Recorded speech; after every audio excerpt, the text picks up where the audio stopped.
All right, what's up, everybody? This is Zach Rise here, back with more of Avernum 2 Crystal Souls. We are about to sneak into Pyrogs there and try to recover one of the 3 Crystal Souls. Of course, we do have some of these other quests here. Some of these we just can't clear out. It's always available as an option no matter what. We'll eventually get around to getting back to the castle and telling Lorraine about Harston. And then along with this other stuff. But in the meantime, our main focus is going to be on this. The tunnel ends in a section of brick wall. You know there must be some way in here. You approach the wall at the end of this tunnel and give it a good push. It flies open in front of you. You're hit by a wave of stench from the caves ahead. You now have access to the fortress.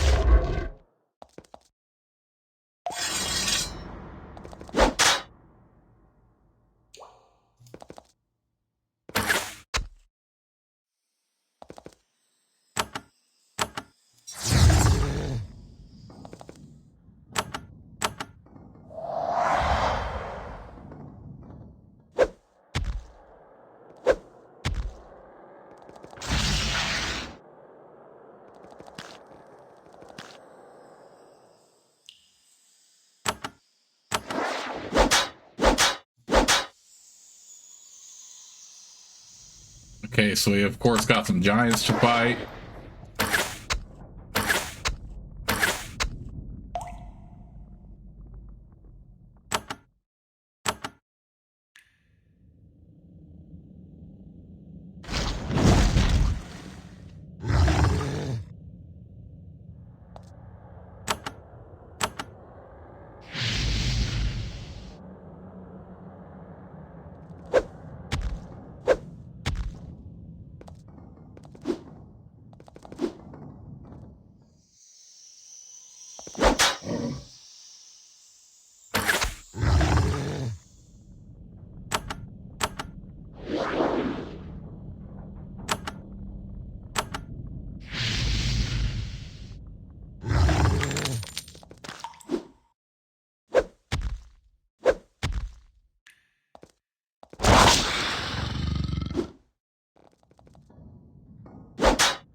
Oh no, it's not the gas that's terrified, it's that thing.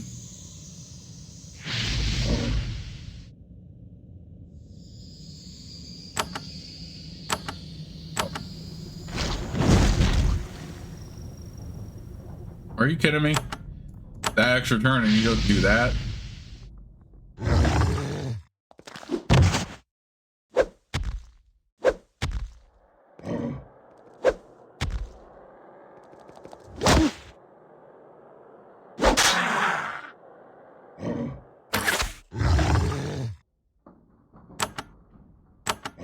This is not really the best positioning at all.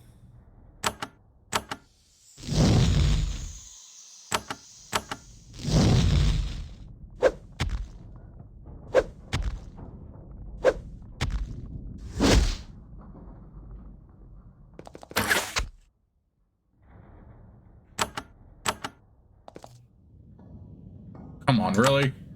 You couldn't...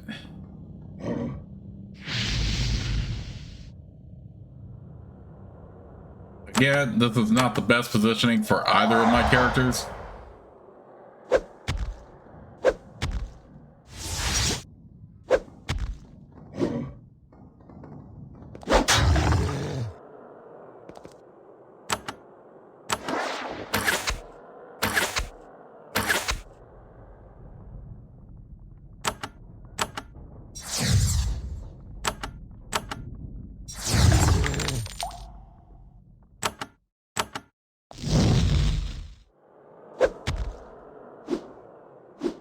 Fortunately, we are definitely strong enough to take on giants, even though there are a lot of them.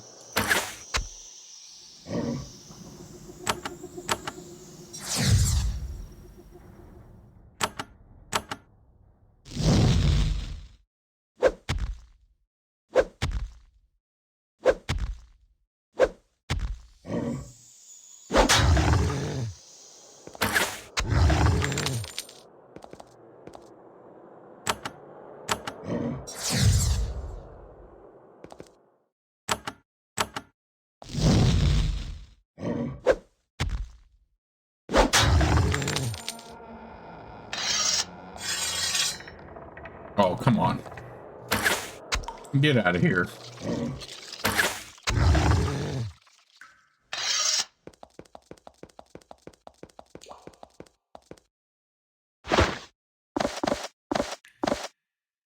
And that's also why I love having first aid as a skill. Can also bail you out as well.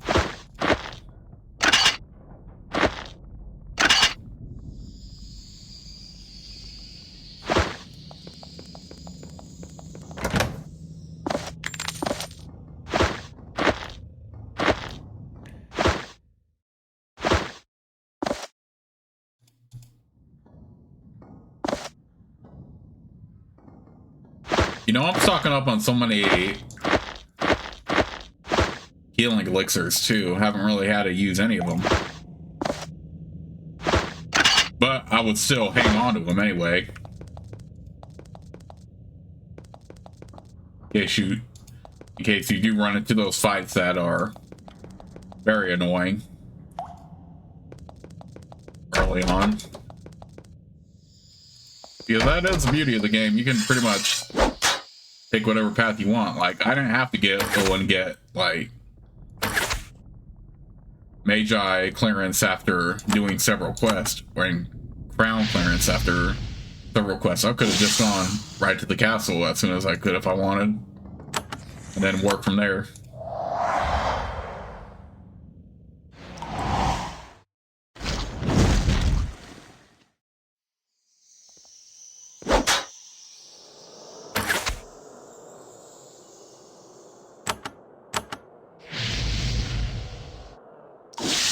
Of course it would be a dervish.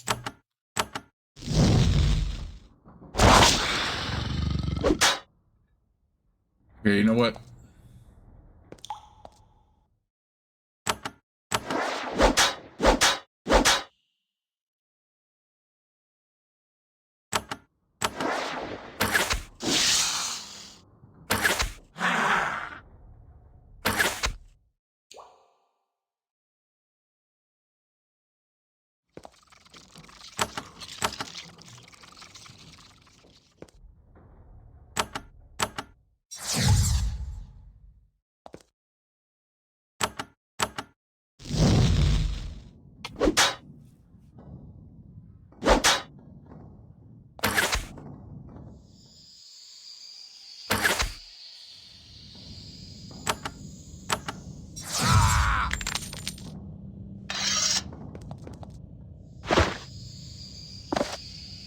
Ooh, Mahler's Ring.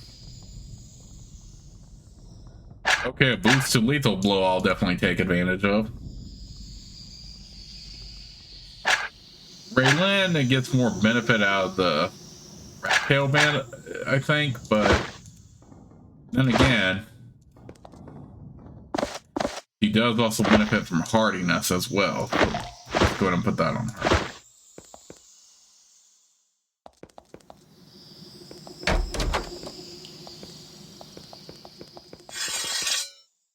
You step out of the Giant Slayer and into the central courtyard of Pyrog's fort.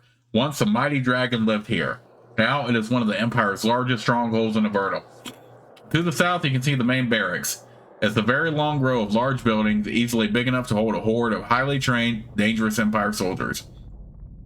You are more interested in the building looming above you to the west. From out here, it's a plain structure, stone and simple. However, when you look up at it, you think that you can hear whispering inside your head. You can't tell what is being said, though. It may just be your imagination, or perhaps some powerful magic is being worked in there.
I really wanted to damage more. I should actually use that on them now that I think about it.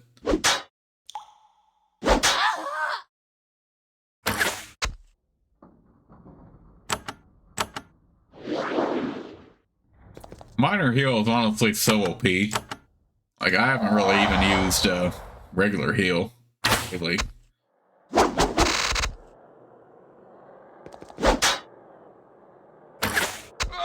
I guess maybe if Moses' health was a little bit lower, but even then.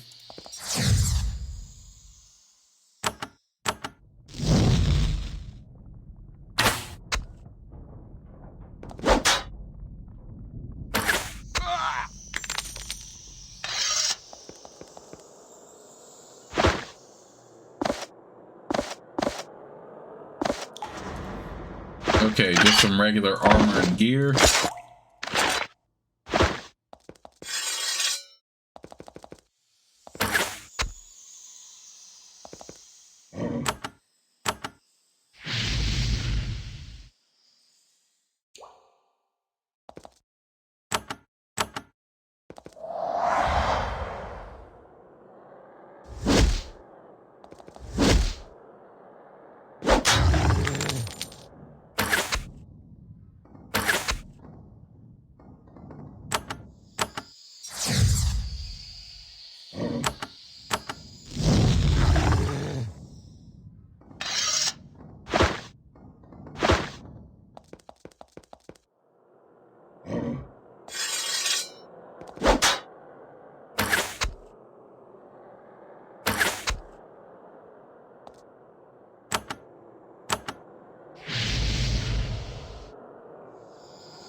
Really, there's no secret way back here? Main barracks.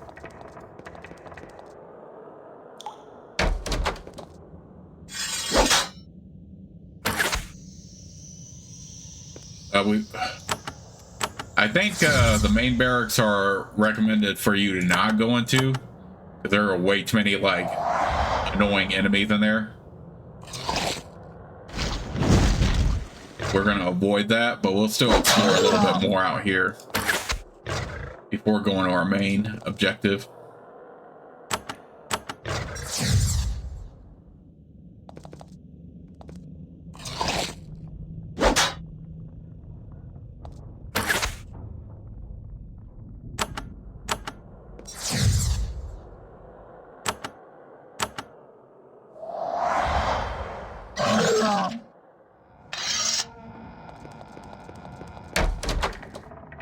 This is the final resting place of many of the Empire soldiers who descended into your land. They fell in the war with Avernum and were interred here. They will never see the sun again. You hope that you don't share their fate.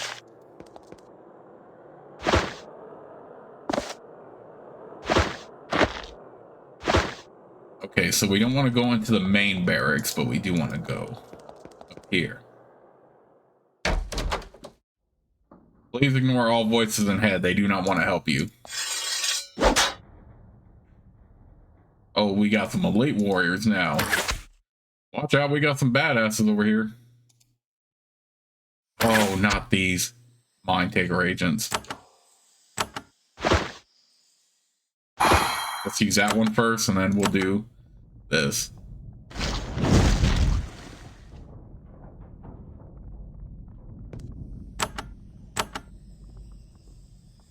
I have like no room to do arcane blow, unfortunately. I can do this though.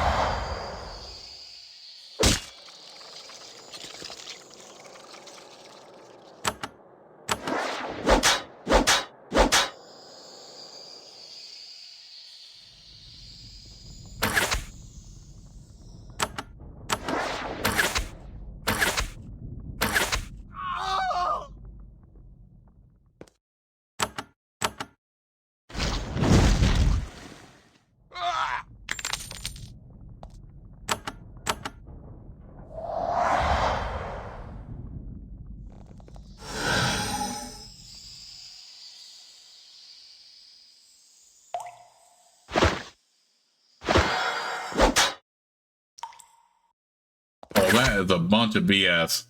You hit them with melee and they do that. Yeah, we gotta snap them out of that quick. Gotta get M in here too.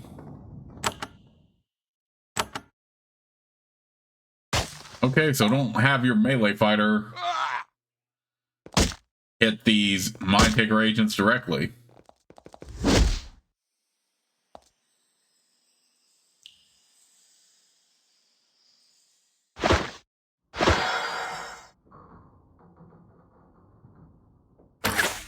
Terror agent, oh my goodness, really? Okay, we want to make sure we kill these stupid things.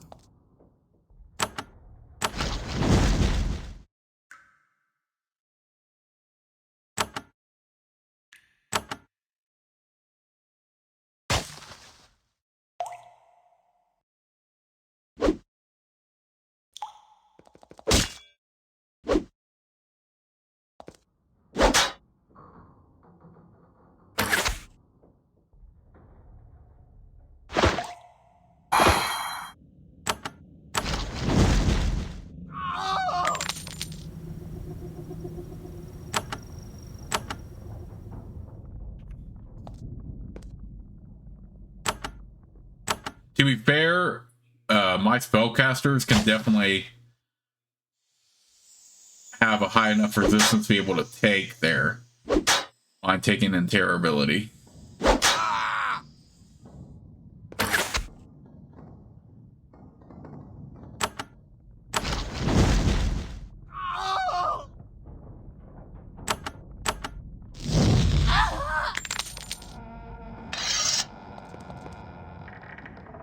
Okay, so we got our health back, thankfully. Woo. But you can definitely see how that fight can go quickly downhill if you're not careful.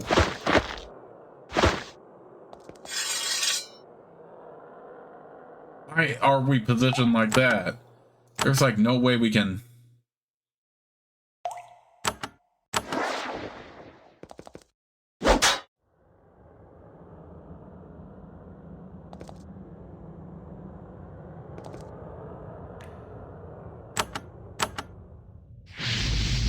Push him back.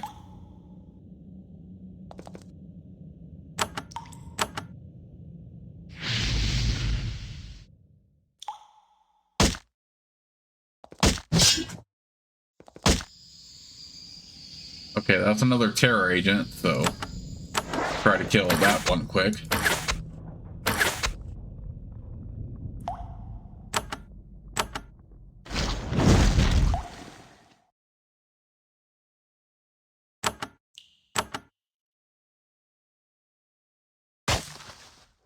Oh man, I want to damage all three of them, but I think I'll just settle for that.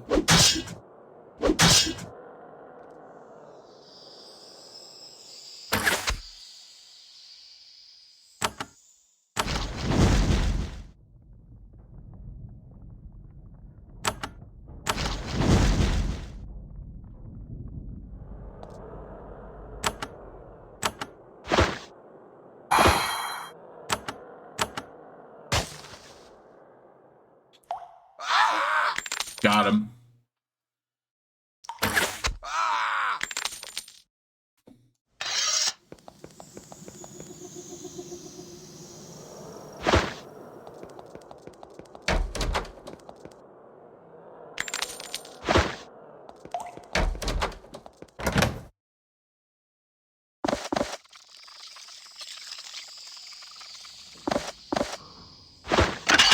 Okay, take that.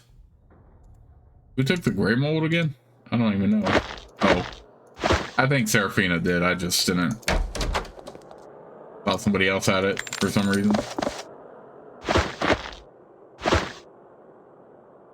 Among the notes on this table, you find one interesting scroll. It is headed Crystal Soul Sensory Deprivation Experiment. Whatever the experiment was, records indicate that it went on for 2 weeks. At the end, a note indicates that the test destabilized, but did not break subject.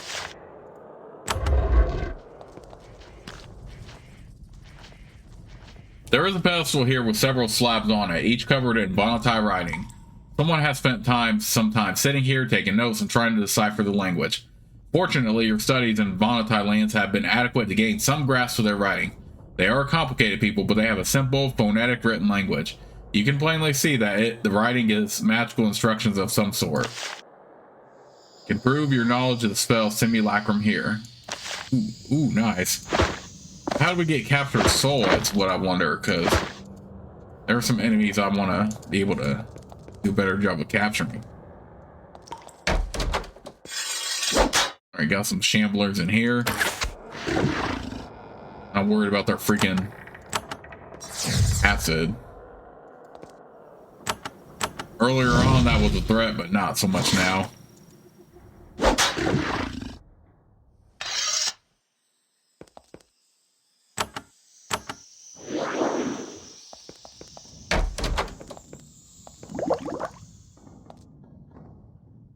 The room is dominated by a huge marble slab. A nightmarish creature has been strapped to it. It is a giant held down with massive leather bands. Someone has been magically altering it. The creature is covered with globs of goop and alchemical slime and small tattooed runes. They are mutating the creature. Its flesh is moving, writhing painfully as its muscles and organs rearrange themselves. Odd lumps are forming on its body. The creature doesn't seem to see you. It is trapped in a hazy, agonized mental prison from which it cannot escape. Not without your help. With a swift, confident blow, you end the creature's suffering. Even after death, its flesh bubbles and shivers. You back away, horrified.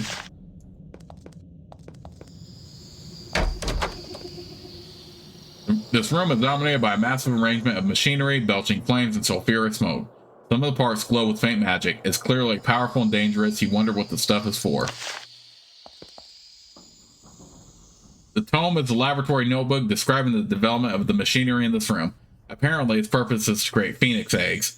A phoenix egg is a container which contains quickfire. It's a potentially devastating weapon, but the eggs they've created have been unstable. Even the slightest vibration would shatter them, killing everyone nearby. They've only succeeded in making one properly.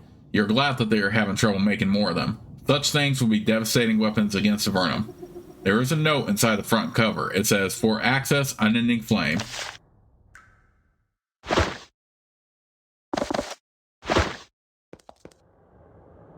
The passage into the depths of the machinery is blocked by this gate. There is no visible control mechanism. You can't see any way to get it open. Then you remember what you read in the journal. You say unending flame, the gate slowly opens.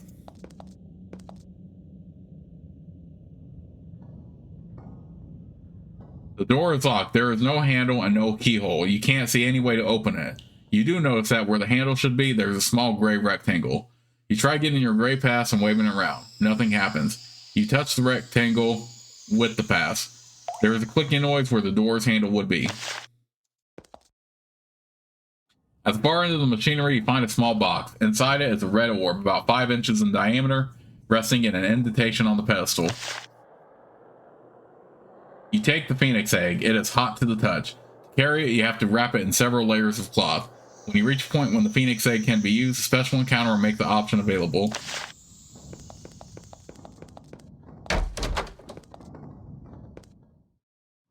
This is a block of black marble. Several logs were used to roll into this room, and no doubt will be used to roll out again. The stone is surrounded by glowing runes, which seem to be fusing it with magical energy. Can we shatter it, though? Oop, no, I mean... You begin the ritual of sanctification. The runes must contain evil magic. Your chanting immediately disrupts their energy. When you complete the chant, a long crack appears in the block of stone. It can no longer absorb the magical energy being directed toward it.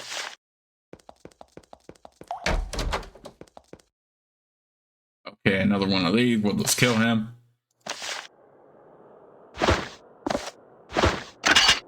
I'm glad we also took that phoenix egg, because it will come into play later. Sure.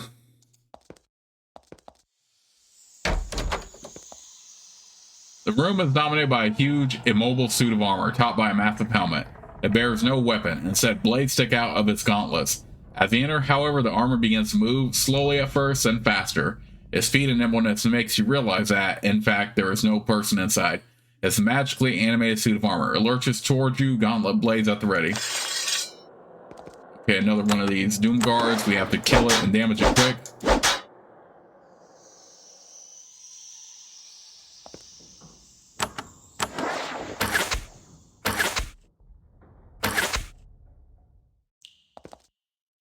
We have to just damage it with all we got, pretty much.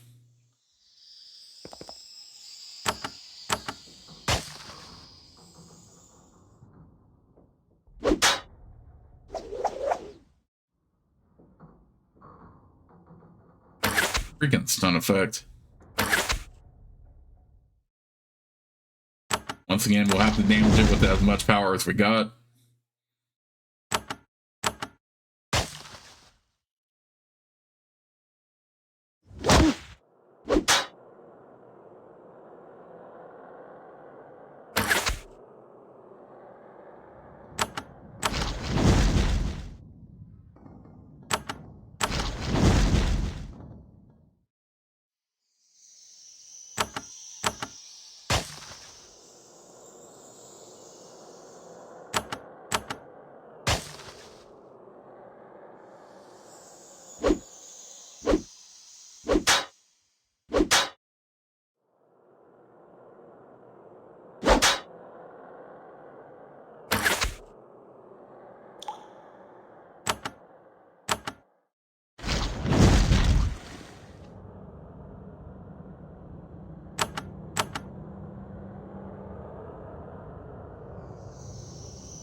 Man, I really wish I could damage all 4 of them with that.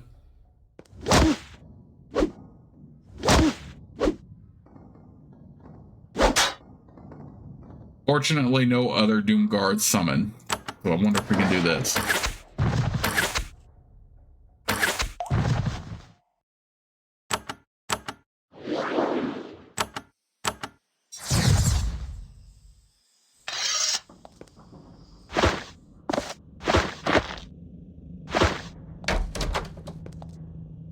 In the center of the room, you see a large blue crystal.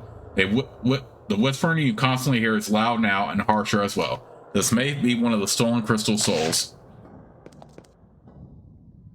The book describes the experiments performed on the crystal soul Jekyll Bach by the wizards here. They have been exploring its beliefs, its magical properties, and its ability to feel pain. They have also been trying to break the creature and bend it to their will through a combination of magic and subterfuge. The journal entries grow progressively more nervous. The crystal soul seems to be going mad. When they learn of this, the Vonatai will be furious. You approach the large blue crystal. It is intensely beautiful and shines with an inner light. At last, this must be one of the Vonatai's people lost crystal souls. As you approach, you begin to sense a presence in your mind. It is quiet but harsh. It says simply, "Save me. Save me." The crystal is bulky but not so large that you couldn't take it with you. You carefully wrap the massive stone in cloth and sling it over your back. It is surprisingly light for a stone of its size. You hear its voice in your mind. "Must rest. Quiet. No power. Can't help. Tormented. Fear. Must rest. Return me to shrine." And then it is silent.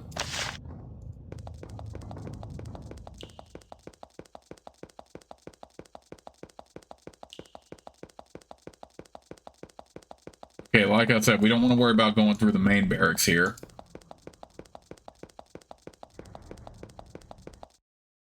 Because there is just way too much of a fight. Same dialogue as before. Already had Vonatai help.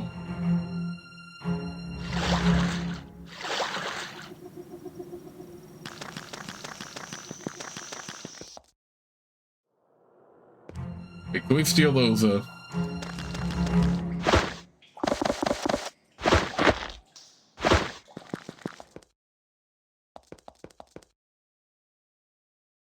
Okay, surprisingly, they don't search or get known that that we have the crystal soul now. They just let us pass with the red path, so that's fine by me. You meet a band of giants. They are a filthy, hungry lot. One of them falls to his knees, shouting, "Oh, spare us, surface people. We'll go and never come back." They mistakenly think you're Empire soldiers. They aren't very bright. They have assumed that meeting you will lead to their unavoidable doom. They jump to their feet and flee to the east, moving as fast as their long legs can carry them. Even though they're underfed, they're still pretty fast.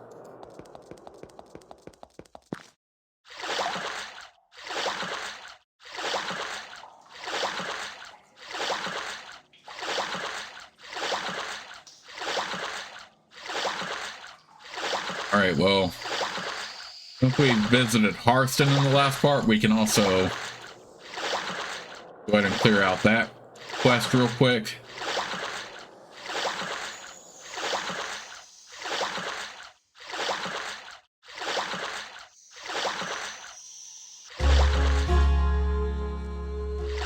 And then we'll head over to the Vanatai land.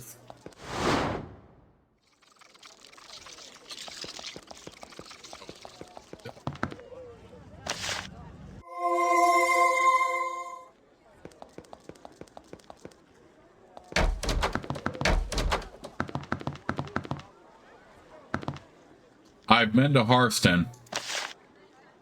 You describe Harston. She takes on what you say fervently, not missing a single detail. Interesting. Very interesting. Thank you for this information. We may be able to make use of it. Sadly, I can't pay you, but I will put in a little word on your behalf with Gilda. Should put you a little closer to a better security clearance. Any other way I could help? Now that you have found the Orb of Throne, not that I can think of, but I appreciate the consideration. Okay, and we're still a legend. 87 rep.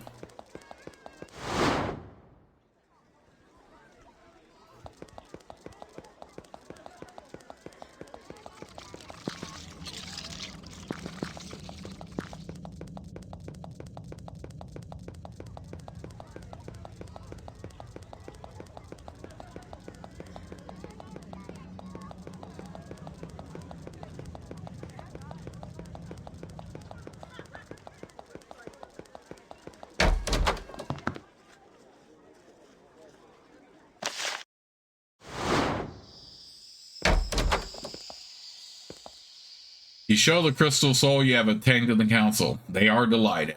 You shall have the honor of returning to the soul. Go to the Shrine of Crystals to the southwest, and there the soul can be placed.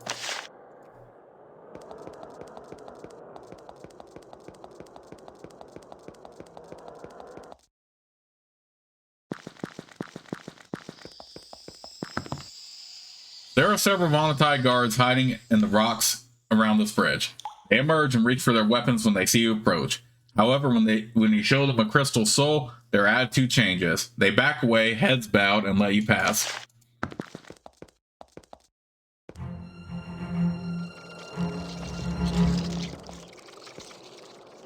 As you begin to enter the shrine, the magical barrier ahead comes alive with a blistering barrage of lightning bolts arcing from floor to ceiling and wall to wall. When the storm has concluded, a narrow gap has opened in the barriers. Entry is allowed. You look out into the domed interior of the Shrine of Crystals, the most sacred place of the nearby Vanatai clan. It is a very odd building. The walls have a strange, waxy appearance, as if they were pliable. They bend and wrap and warp enough to make you think that they weren't so much built as grown.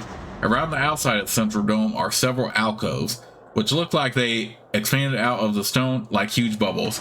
From most of the alcoves, you see the glint of large crystal. The dome itself is dominated by a large lake with an island in the center.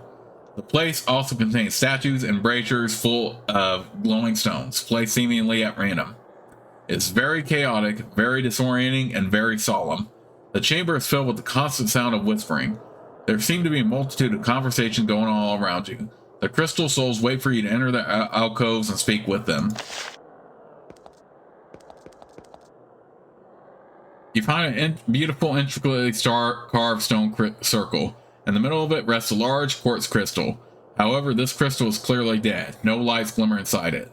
You look closer. The crystal is only resting on the top of the pedestal. It isn't fixed there. This must be the former resting place of one of the stolen souls. Unfortunately, you don't have the crystal soul which belongs here. Ooh, we get to take a wisdom crystal at least.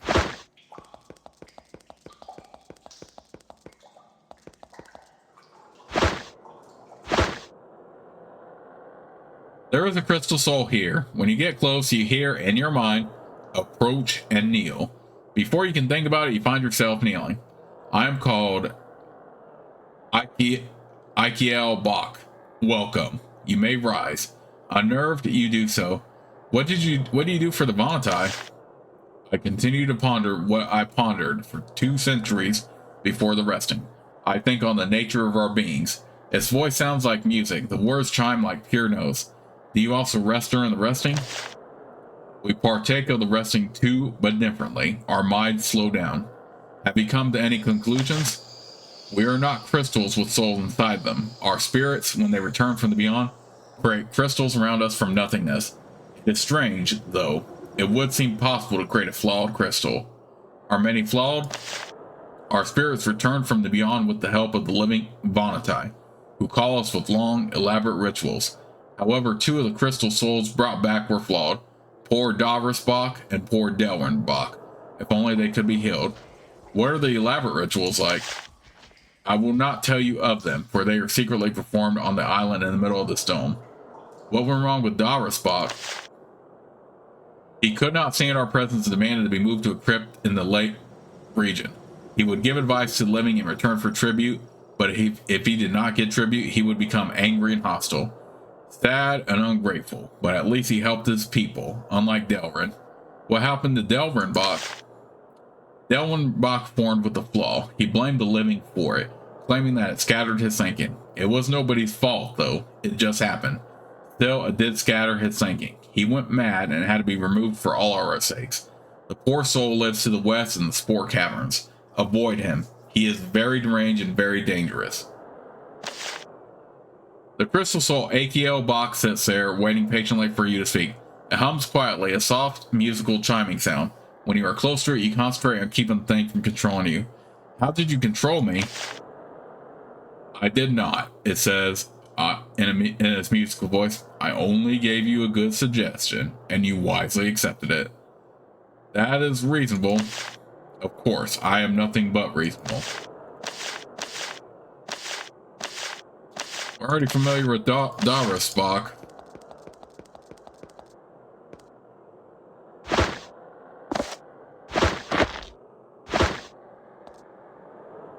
You approach the crystal soul. It inspects you. You sense that it is magically reading your mind. You can only hope it finds nothing objectionable. Finally, it says, Greetings, humans. I mean you no harm if you mean me no harm. I am Aosbach. Why did you read my thoughts? I must protect myself, as I have great importance to my people. Protect yourself from Avernites? From all outsiders. All of us crystal souls had great powers in life, and those powers have increased since. Humans took us by surprise once. It will not happen again. The crystal soul Eosbach sits there, waiting patiently for you to speak. You occasionally feel a ticklish sensation in your mind, as if the being is still reading the stray thought or two. What is your purpose here? It is my purpose. I dispense justice. So you are a judge. Not entirely. When a problem is too thorny for living box to deal with, they turn to me for impartial judgment. This only happens rarely, though. What happens more often is that a criminal comes to me to confess and receive my punishment. What sort of punishments do you give? When one wants to confess privately, they may be punished by me. If the living then learn of the crime, the criminal has atoned. I have thieves return goods, slanderers return the truth, and murderers spend their lives trying to undo their harm. When one wants to truly atone, I help them do it in the best possible way. It has only failed once. What happened that one time? Just before the last resting, centuries past, a thief told me that he stole a ring. Felt guilty, hid it behind a stalagmite outside, and came in for atonement. I told him to return it to the owner and confess to her. He couldn't face the shame of doing so. He left the shrine, the caves, and the tribe. He never returned. Sad. He was young. He didn't deserve the results of his weakness. What is your purpose here? Oh.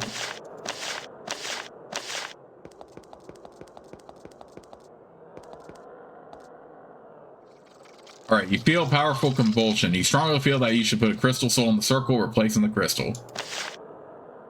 You replace Jekyll on his pedestal and wait for it to awaken.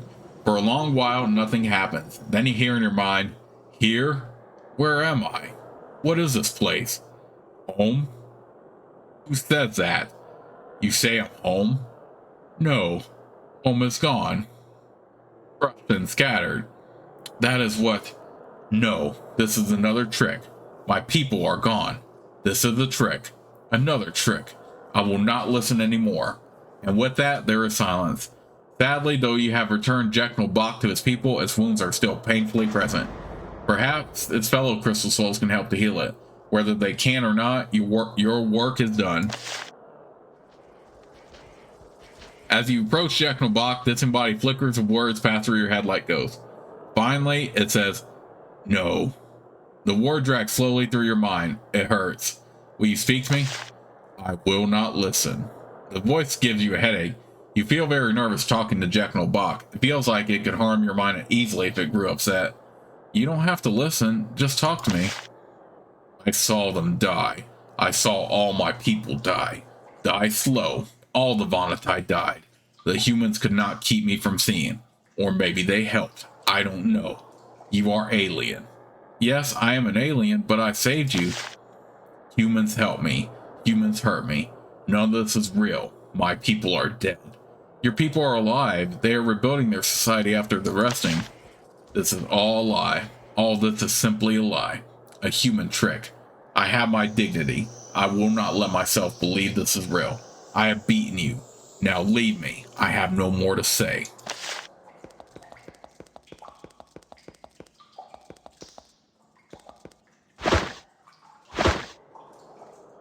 You approach the crystal. You hear a voice in your mind. Come closer, visitor. You are welcome here. Who are you? It takes a moment to pick your identity out of your brain. Greetings. I am Wilvron Bach, a teacher of the Vonatai people. What did you teach? In life, I was exceptionally skilled in magic, even for Bach. In this form, I choose to teach the magic I learned in life. You mean you still teach magic? Yes, beings pilgrimage to see me. It is a great honor to them, and to me. In return, if they are worthy, I show them spells. It must be difficult to travel the Vonatai lands these days. The journey is long, and not all are allowed to make it. It is also dangerous, and it honors me that souls would risk the hellhounds and other beasts to obtain my spells. I also have traveled a long way. I would be honored if you would teach me a spell. You have been given a quest. You have been sent to recover the stolen crystal souls. Return them to their platforms, and I will share with you the sacred magic of the Vonatai people. I've returned Jekyll Bach to his home. Will you teach me the spell? Wilvern Bach begins to speak, filling your head with a constant, mind-numbing stream of magical words and symbols. You try to make sense of them, but it overwhelms you. Eventually, realizing that it isn't doing any good, Wilvern Bach ceases to speak. Perhaps you should return when you learn more about magic, alien. I will be here when you return. Why is there a Bach at the end of your name? It is a great and powerful Vonatai honorific, only given to the wisest of our kind and to the crystal souls.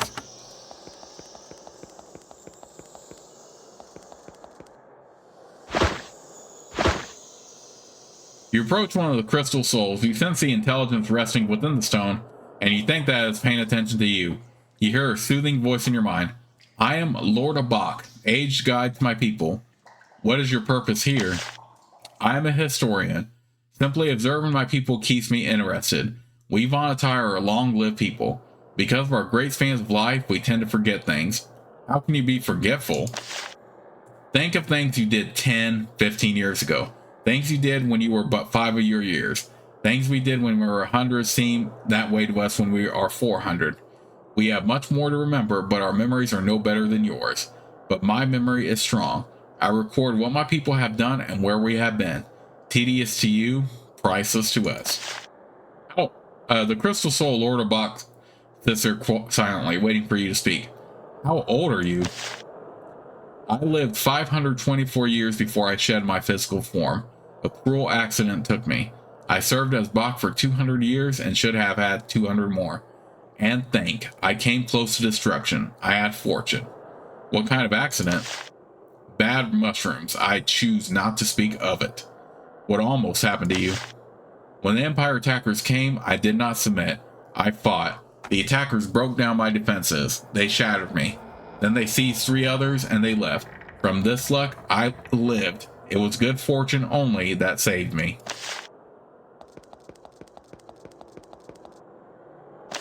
Okay, unfortunately no crystal soul here.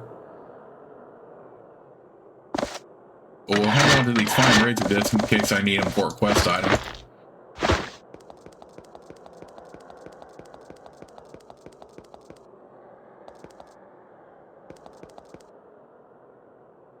A Vonatai child sits by the fire looking forlorn and alone. Strangely, she doesn't seem threatened by your presence. She stands and bows. I am Ruiz. She looks at you with great interest. What are you doing here alone? I am a pilgrim. I come to see the crystal souls. Why do you need to talk to one of the crystal souls? They give us advice. I'm trying to find out what I should be. Some think I should be a mage and some a ponder. Which would you prefer? She smiles broadly. They say I'm smart. Some want me to be a mage and some think I could be wise and think stuff. I don't know though. That's why I'm here, so the elders can help me. I've been here a week and still no luck, but I have high hopes. Now I have much to do. Like what? Like think. The crystal souls say they would prefer if I find the answer for myself. You leave her alone to her contemplation.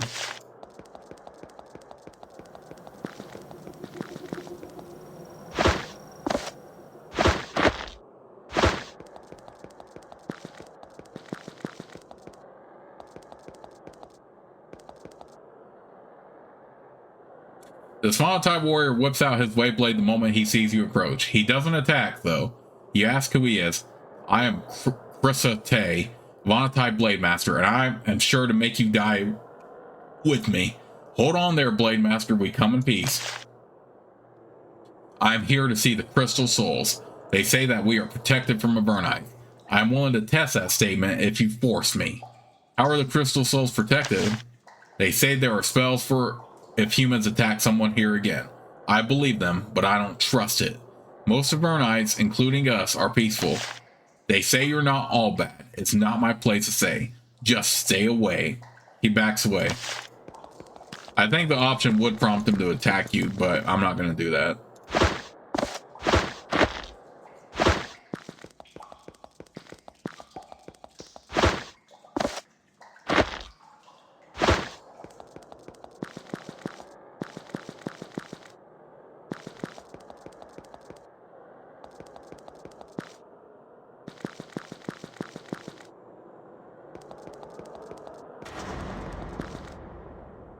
You meet a young Vonatai male. He is sitting by his fire reading a scroll. He stands when you approach. Welcome, humans. Sit by my fire a bit. I am Mentos. His friendliness, rare among the Vonatai, is refreshing. Why are you here? I am a mage in training. I'm here to study with Wilvron Bach. What does Wilvron Bach teach? He teaches spells to those lucky enough to be sent to him.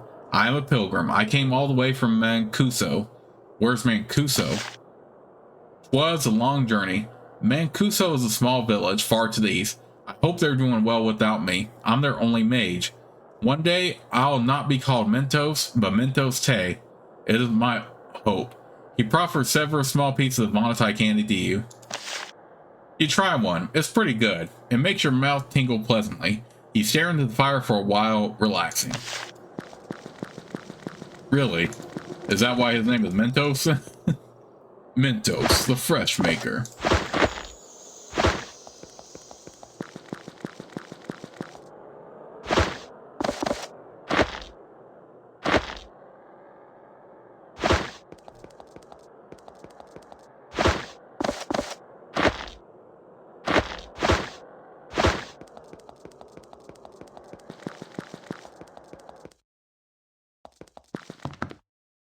The Vonatai guards recognize you as you approach. They let you pass.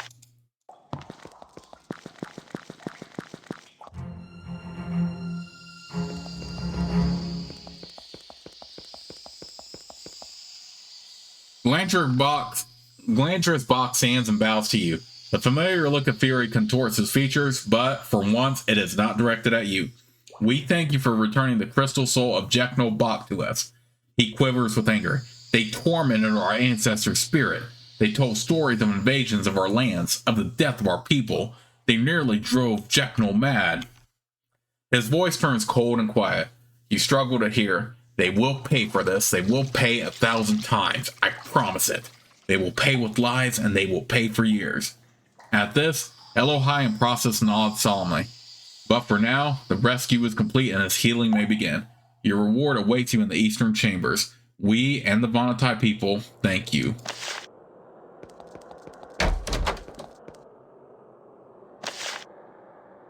You open the box and find a reward. It is human equipment taken by the Vonatai. They haven't cleaned it. It still bears spots of blood from the Empire soldier they took it from. You take the reward, taking pains to clean it up first.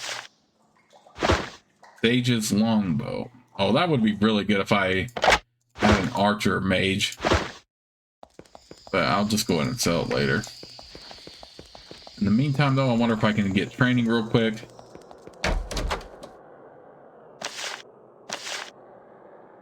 Ooh, nice.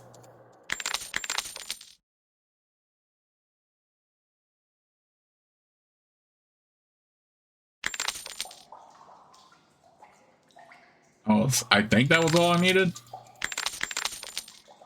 Whatever, we'll just buy them out anyway since we have the money.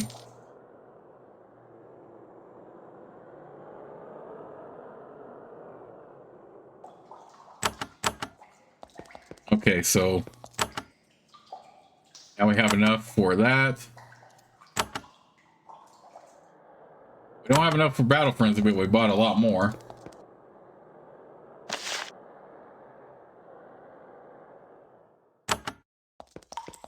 Okay, so now that we've proved ourselves, she will, or he, I don't even remember if that's a she or he, but now we got some training.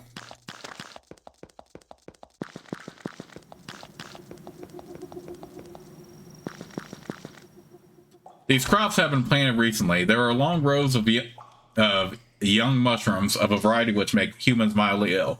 The Vonatai diet must be at least a little different from that of humans.